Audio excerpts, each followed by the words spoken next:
উপস্থিত সম্মানিত সাংবাদিক ভাই বোনেরা, আসসালামু আলাইকুম। আমি কামরুজ্জামান লুটুল, গোপালগঞ্জ সদর উপজেলা নবনির্বাচিত চেয়ারম্যান, একই সাথে একজন আইসিটি ব্যবসায়ী ও বাংলাদেশ আওয়ামী স্বেচ্ছাসেবক লীগের কেন্দ্রীয় কমিটির উপদেষ্টা মণ্ডলীর সদস্য। গত 8 মে 2024 তারিখে সদ্য সমাপ্ত গোপালগঞ্জ সদর উপজেলা পরিষদ নির্বাচনের জনগণের স্বতঃস্ফূর্ত অংশগ্রহণের সুষ্ঠু, স্বচ্ছ ও নিরপেক্ষ ভোটে উপজেলা নির্বাচনের চেয়ারম্যান নির্বাচিত হয়েছে। আপনারা ইতিমধ্যে জেনেছেন, সম্মানিত গোপালগঞ্জ জেলা প্রশাসক মহোদয় সাংবাদিকদের বলেছেন, গোপালগঞ্জ জেলায় মাননীয় প্রধানমন্ত্রী মহোদয়ের সার্বিক নির্দেশনায় স্বচ্ছ ও নিরপেক্ষ নির্বাচন অনুষ্ঠিত হয়েছে। আমি মাননীয় প্রধানমন্ত্রী বঙ্গবন্ধু কন্যা জননেত্রী শেখ হাসিনা ও গোপালগঞ্জ 2 আসনের মাটি মানুষের নেতা জননেতা শেখ ফজলুল করিম সেলিম ভাইয়ের স্মার্ট বাংলাদেশ কর্মসূচি বাস্তবায়ন করার জন্য নির্বাচনে অংশগ্রহণ করি।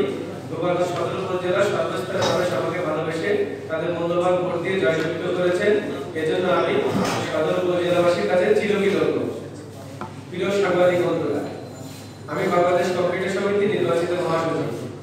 আগে থেকেই মাননীয় প্রধানমন্ত্রীর সুযোগ্য পুত্র ও আইসিটি উপদেষ্টা জনাব সজীবদের জয় এর সাথে ডিজিটাল বাংলাদেশ ও স্মার্ট বাংলাদেশ বাস্তবায়নে এলাকা বেকারত্ব দূরীকরণে কাজ করে আসছি। তারই ধারাবাহিকতা আরো বিস্তৃতভাবে কাজ করতে উপজেলা নির্বাচনে অংশগ্রহণ করি।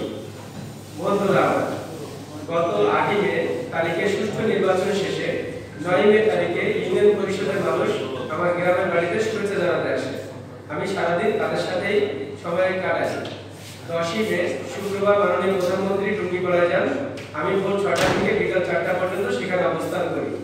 বিকেলে নিজ গ্রামে চন্দ্রদিঘলিয়া বাজারে সর্বস্তরের মানুষের সাথে সৌজন্য সাক্ষাৎ করি। 11 মে তারিখ পূর্ব গোপালগঞ্জের জনগণের সাথে সাক্ষাৎ করতে যাই। এরপর রাতের বেলায় আমার ব্যবসায়িক কাজে ঢাকায় চলে আসি। এর মধ্যে কোনো ধরনের অপ্রীতিকর ঘটনা গোপালগঞ্জে ঘটেনি। কিন্তু অত্যন্ত দুঃখের এবং বেদনার বিষয় যে গত 14 মে মুরব্বীদের সামনে ধূমপান করাকে কেন্দ্র করে আমার নিজ গ্রাম চন্দ্রদিঘলে একটি কথা কাটাকাটি ঘটনা ঘটে। আমি আরো একবার কথাটা রিপিট করতে চাই।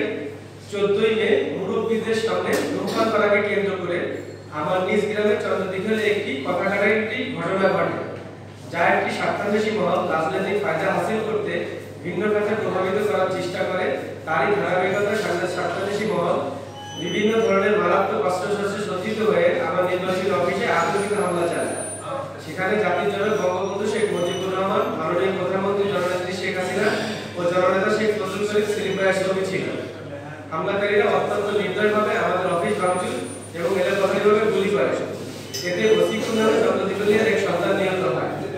এই ঘটনায় বেশ কয়েকজন আহত হয়েছে, যা অত্যন্ত বেদনাদায়ক।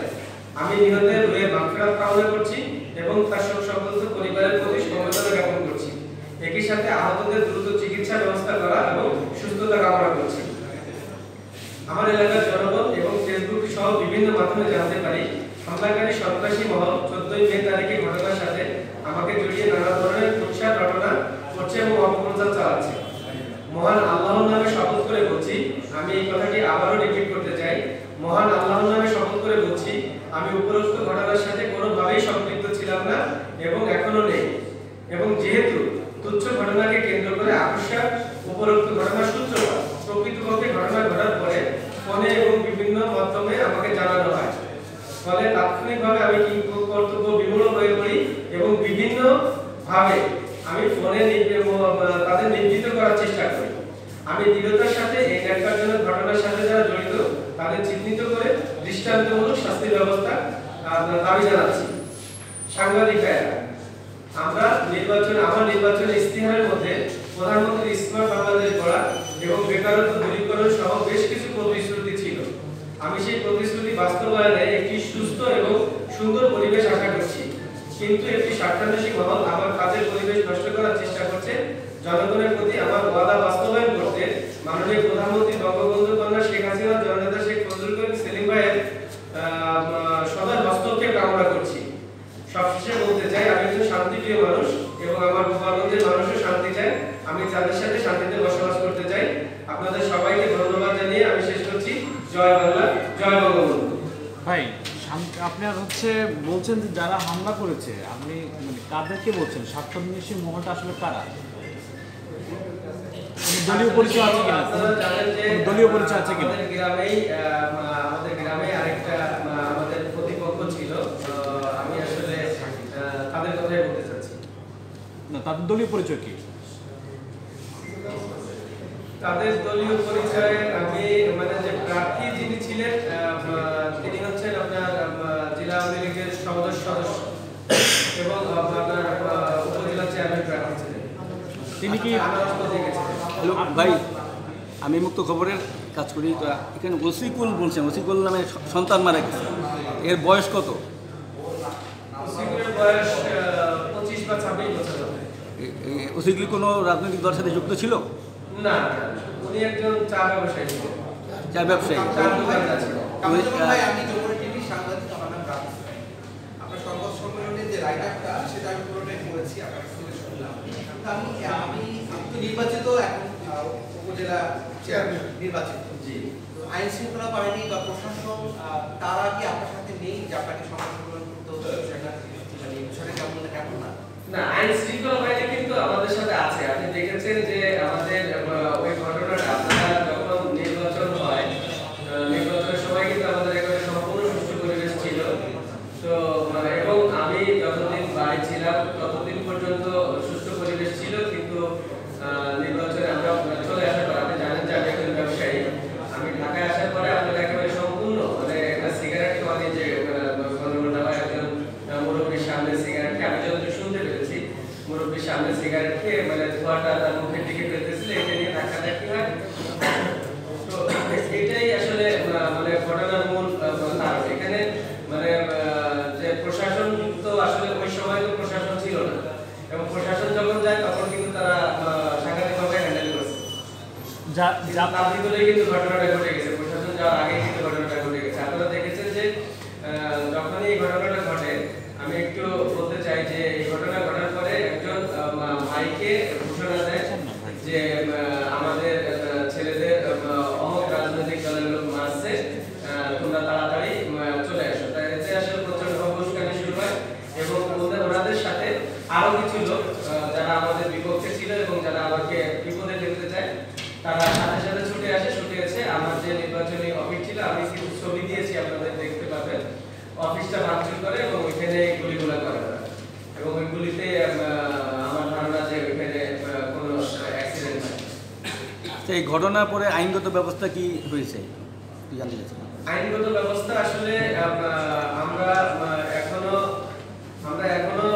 মানে অপেক্ষা করতেছি। আমাদের দলের আমাদের যারা ছেলেরা ছিল তারাও অনেকে গুলিবিদ্ধ হয়েছে। তো আমরা একটা আইনের আশ্রয় নিব, আমরা চেষ্টা করতেছি আইনের আশ্রয় নেওয়ার জন্য। ঘটনা তো রেডি করা আছে, আমাদের মামলা হয়তো আজকে আশা করি আমরা রুজু করব। ঘটনা আজকে 3 দিন হলো, তাহলে 3 দিনে আপনাদের আইনি ব্যবস্থা কেন নিলেন? 3 দিনে আসলে আমরা সবসময় চাইছি যে আমাদের যে মুরব্বীরা আছেন, অর্থাৎ আমি মনে করি যে আমাদের যারা সিনিয়ররা আছেন তারা এটা নিয়ে বসবেন, তারা এটা নিয়ে মীমাংসা করবেন, এবং আমিও চেষ্টা করেছি আমার পক্ষ থেকে যে এটা নিয়ে মানে যতটা তাড়াতাড়ি করা যায়, মানে আমরা যদি মনে করি যে না আমরা স্থানীয়ভাবে এটা সমাধান করতে পারবো, এটা নিয়ে আসলে এই কয়েকদিন আলোচনা ছিল। তাহলে আপনাদের কি সেন্ট্রাল পর্যায়ের যারা লিডার আছেন তারা কি আপনাদেরকে কোনো প্রকার সহযোগিতা করেন নাই নাকি? না, এখন পর্যন্ত আসলে ওইভাবে সহযোগিতা আমরা পাইনি। আচ্ছা, এটা তো সর্বোচ্চ অপরাধ, এটা কি আইন স্থানীয় মীমাংসা করার কোনো সুযোগ আছে? মীমাংসা যেহেতু মার্ডার কেস, এটা তো একটা মানে কেস হবেই, এটা হবে, এটা আদালতের বিষয়। এটা আসলে আদালত বুঝবে যে আসলে মামলা হবে বা মামলা হবে কিনা, এটা তো আসলে আদালতের বিষয়। আমি চাই যে একেবারে নিরপেক্ষ তদন্ত হোক, ওইখানে যারা দোষী তাদের বিচার হোক, এবং আমাদের যে স্থানীয় যে প্রশাসন আছে, প্রশাসনকে বলবো যে সর্বোচ্চ তারা চেষ্টা করুক, এবং যারা আসলে এই দোষী এবং তাদের খুঁজে বের করুক এবং তাদের দৃষ্টান্ত প্রচার করুক। এই বিষয়ে আপনার যে মাননীয় সংসদ সদস্য সেলিম সাহেব, ওনার ভূমিকা কি? আমি মনে করি যে উনি আসলে এখনো নিরপেক্ষ ভূমিকায় আছেন, উনি কোনো ভূমিকা